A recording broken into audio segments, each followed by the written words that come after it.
आप डुबकी लगाइए, लेकिन आपने वैचारिकता का बिल्कुल विनाश कर दिया है, खात्मा कर दिया है।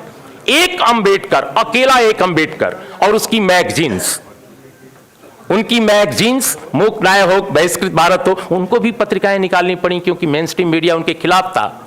मेन स्ट्रीम मीडिया में उनको जगह नहीं मिलती थी। एक ऐसे आदमी को, मैं भी जानते हैं अंबेडकर को बहुत बाद में पढ़ा, क्योंकि हिंदी क्षेत्र में, मैं उत्तर प्रदेश से आता हूं, इलाहाबाद यूनिवर्सिटी में पढ़ता था। उन दिनों जेएनयू आने से पहले अंबेडकर मिलते ही नहीं थे, दिखते नहीं थे। दुनिया भर के लोग मिल जाते थे, अंबेडकर कभी नहीं मिलते थे किताब की दुकानों पर। लेकिन जब से अंबेडकर मैंने पढ़ा तो मुझे महसूस हुआ कि हिंदुस्तान की धरती पर अनोखा स्कॉलर, एक ऐसा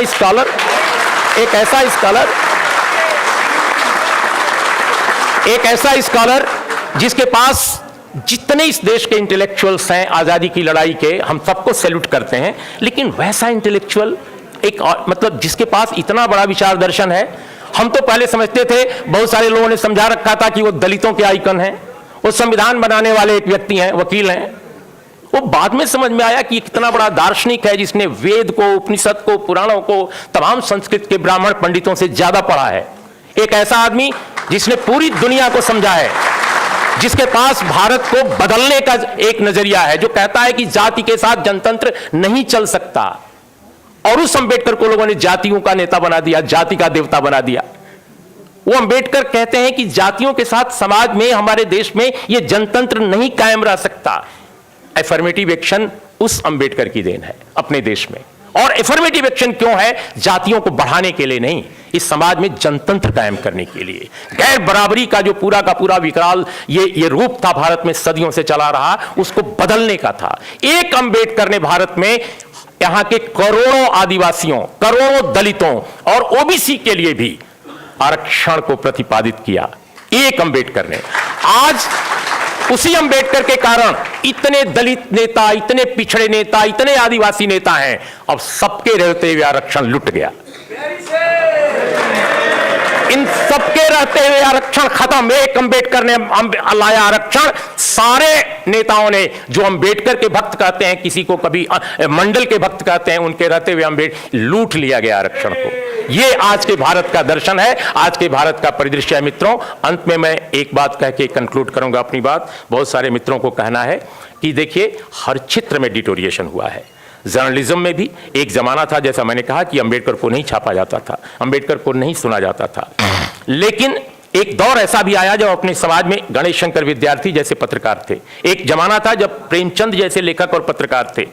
मुझे विश्वास है कि अगर गणेश शंकर विद्यार्थी होते, सवर्ण समाज में पैदा हुए, तो आज यहां मंच पर होते वो भी। लेकिन आप बताइए मुझे कि यहां पर मुझे क्यों आना पड़ रहा है? मैं नहीं चाहता, मैं चाहता हूं कि मनोज झा की तरह एक और बड़ा पत्रकार भी यहां होता। मनोज झा क्यों यहां है? मनोज झा इसलिए नहीं है कि वो राष्ट्रीय जनता दल में है। मैं इनके पूरे खानदान को जानता हूं, क्योंकि नवभारत टाइम्स में बिहार में मैं एक बार ट्रांसफर करके गया था, 8.5 साल बिहार रहा हूं। इनके परिवार के लोगों ने सामाजिक न्याय की लड़ाई भी लड़ी है। रमेश जी इनके परिवार में रहे हैं, रमेश झा। देखिए, हमारे नेताओं ने कॉन्स्टिट्यूएंसी बनानी शुरू की, विचारधारा पर काम नहीं किया। आज अगर तेजस्वी यादव की पार्टी के रघुवंश बाबू नाक बहुत सिकोड़ते हैं कि वैशाली के, चूंकि उनको चुनाव वहां लड़ना है, कि आरक्षण क्यों ऐसे, इस पर नहीं बोलना चाहिए था, इस पर ये स्टैंड लेना है, क्यों? हम साफ साफ आज बोलना चाहते हैं कुछ बातें, बिल्कुल कंक्लूड कर रहे हैं। इसलिए कि उनको डर है कि अपर कास्ट में कोर्ट नहीं देगा। अरे भाई, अपर कास्ट को आपने समझाया ही नहीं, अपर कास्ट को आपने समझाया ही नहीं।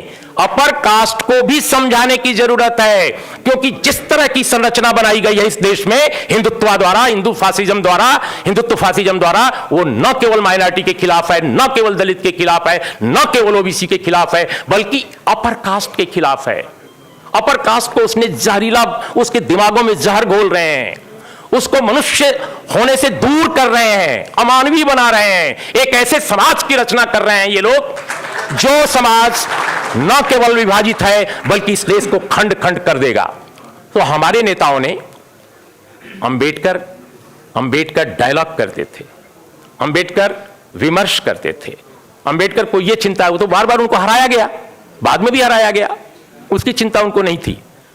उनको चिंता यह थी कि समाज को कैसे हम दूर तक बदलें, इसके अंदर तक जाकर बदलें। वो काम हमने नहीं किया। हमारे नेता सिर्फ और सिर्फ कॉन्स्टिट्यूएंसी की बात कर रहे हैं। आप जब तक विचार की लड़ाई नहीं लड़ोगे, ये चीज नहीं बदलेगी जो हम बदलना चाहते हैं। इसलिए मित्रों, बिल्कुल लास्ट में मैं ये कहूंगा, लेट मी सी, हाँ, अब वो कह रहे हैं कि ये जो अब कोटा के बाद हम थोड़ी देर बोलना चाहते हैं इस पर, रोस्टर पे। देखिए, रोस्टर का जो मामला है, जैसा सभी ने कहा, आप सब लोगों ने आंकड़े पढ़े हैं, इंडियन एक्सप्रेस ने पूरे आंकड़े छापे थे, आरटीआई से लेकर छापे थे। 0 प्रोफेसर है इस पूरे महादेश में ओबीसी का, 0 एसोसिएट प्रोफेसर 0, एसोसिएट प्रोफेसर 0। और अगर आप किसी अपर कास्ट के लड़के से बात कीजिए, नौजवान लड़के से, कहते